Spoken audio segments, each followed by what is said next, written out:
All your favorite wrestling shows rolled into one.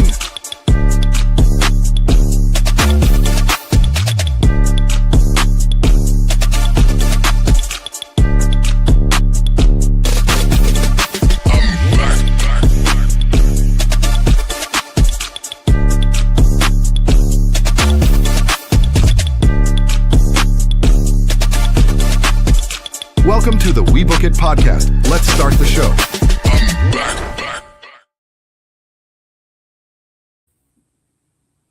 Hey everybody, and welcome to another edition of the AEW Recap. I am your host, Coach. We are doing this on a Thursday morning. I apologize for not getting this posted sooner from last night after AEW Dynamite. Was having some technical difficulties. We got it all figured out. So we are going to just go ahead and jump right in and get things kicked off for this Dynamite. It is the last show before All In at Wembley Stadium in the UK. So let's jump right in. We got Will Ospreay heading to the ring to talk about the upcoming world title fight. He talked a little bit about his journey from needing neck surgery to fighting for the most important title in AEW. And, you know, he also talked about how nobody respects Kenny Omega more than he does, but it all went out the window the moment Kenny mentioned Will's son last week. The promo ended without anybody interrupting. Probably a good call. Segment was under 10 minutes. Accomplished its goal. Real simple. Nice way to start it out. I think the interesting thing we're going to need to see is how is the crowd going to react at Wembley on Sunday with Omega and Ospreay. I think that should be very, very interesting. Omega is trying to be the villain in the story. It hasn't been too effective. Hopefully last week kind of does that, but we'll see what happens. We go to our first match, which is a Continental Challenge Cup semifinal between Jon Moxley and Claudio. This is the Death Rider battle here. Neither man was in a hurry to make it violent, so it was very just test of strength. Moxley tried to chop him. Claudio was not too fond of that.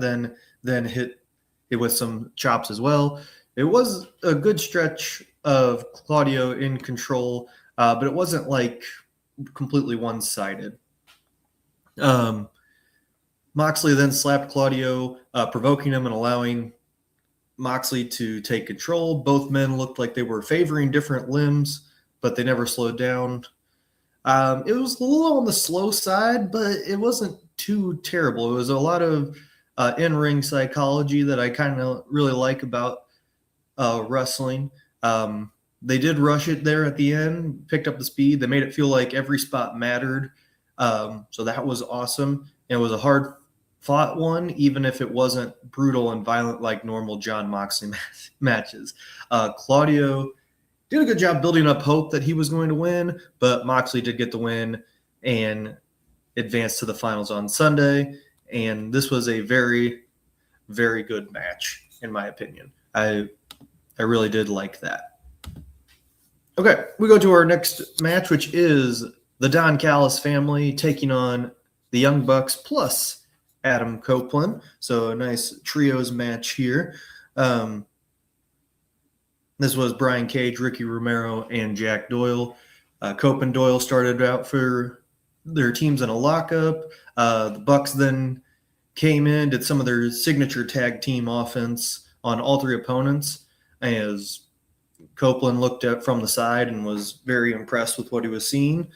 There were some ebbs and flows. Both teams had some good action, and all six men got to get in some ring on offense and defense.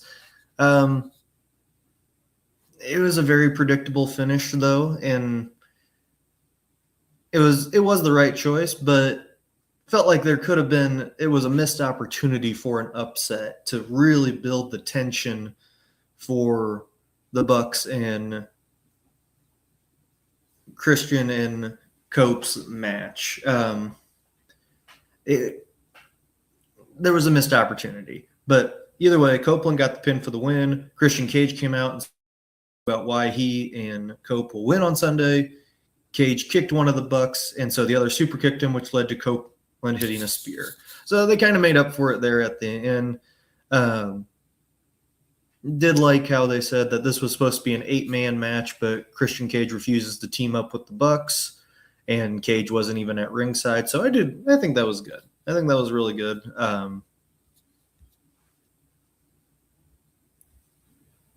Really good stuff right there. We go to our next segment, which is Andrade coming out for his scheduled promo, but MJF came out instead. He insulted the crowd before saying he hired a couple guys to beat up Andrade before All In. Talked about how he could do anything Andrade can do, but he can do better.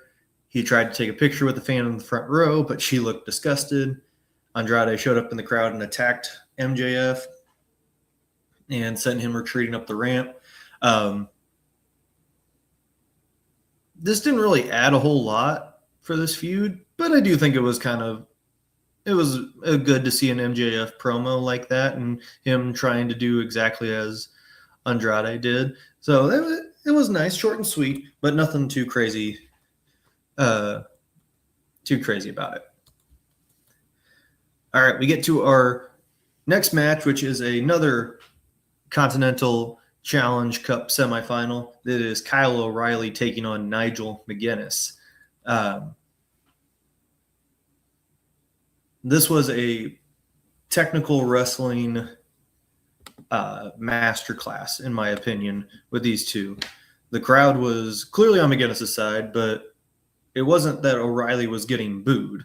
This was probably one of the few times either man could win and the fans would cheer because the quality of wrestling was so high. McGuinness has been able to maintain a high level of skill while only working a few random matches, and it's really been remarkable to see. He brings the best out of everybody. They did use some strikes eventually, but they used sparingly because they were so focused on holds and takedowns. And again, technical wrestling was the star in this one. It was a very old school way that you don't see very often.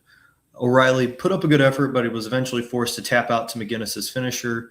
And McGuinness will be heading to London in his hometown and will face Moxley for the Continental title and Cup on Sunday at All In. So yeah, this was really, really good match. Like I said, technical wrestling down to a T. It was solid. I liked it a lot. All right, we go to our next match, which is a women's trio match between Divine Dominion and Persephone, taking on Maya World and the Brawling Birds. Maya and Megan teamed up, started for their teams, and the Megasis quickly took control of her much smaller opponent. They cornered her and used quick tags to keep her isolated for a little bit. The Birds and Divine Dominion then started coming in, going over each other. They face each other on Sunday. So this was the main highlight, although Maya and Persephone did get a couple of highlights. But it was more about the actual tag teams in this match. This was a pretty good match. Did feel a little rushed, but pacing was still pretty good. But the big spots that were planned didn't feel like they were sold enough. So yeah, it just felt a little rushed. Don't blame the women, though, because they were a little short on time. But while the ref was distracted, Persephone used the TBS title to knock Maya out, which allowed her to hit a frog splash for the win. So yeah, that was basically it for that match. We then go to our main event, which is Swerve Strickland taking on Jungle Jack Perry.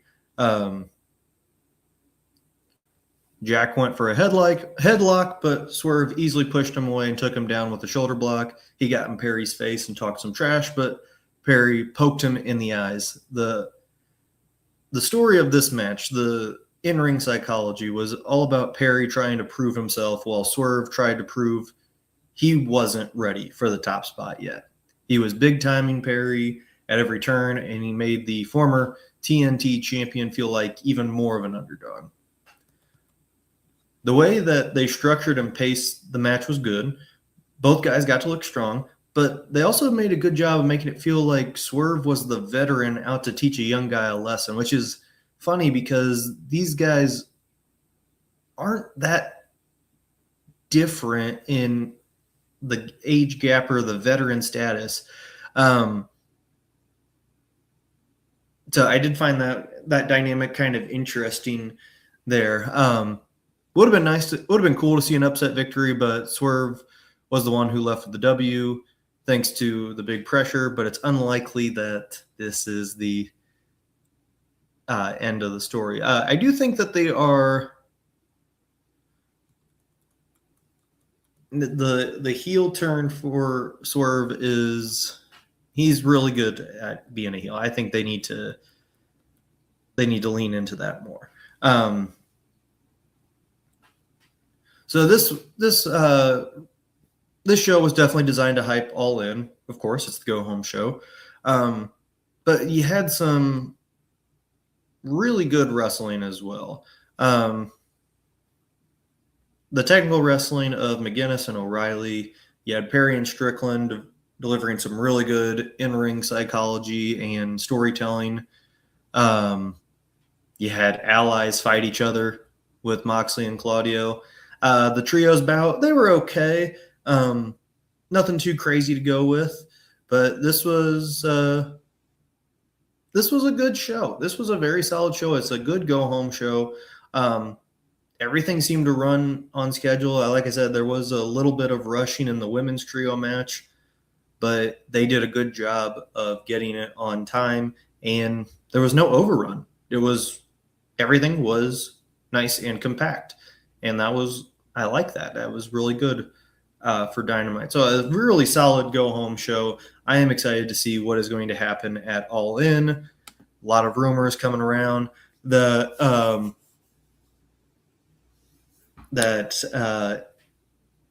New Day will be joining at All In. You already have the Motor City Machine Guns in AEW, so it'll be curious to see what happens here. Good morning to you, Big Daddy C, as he comments, screw the Blues, whatever.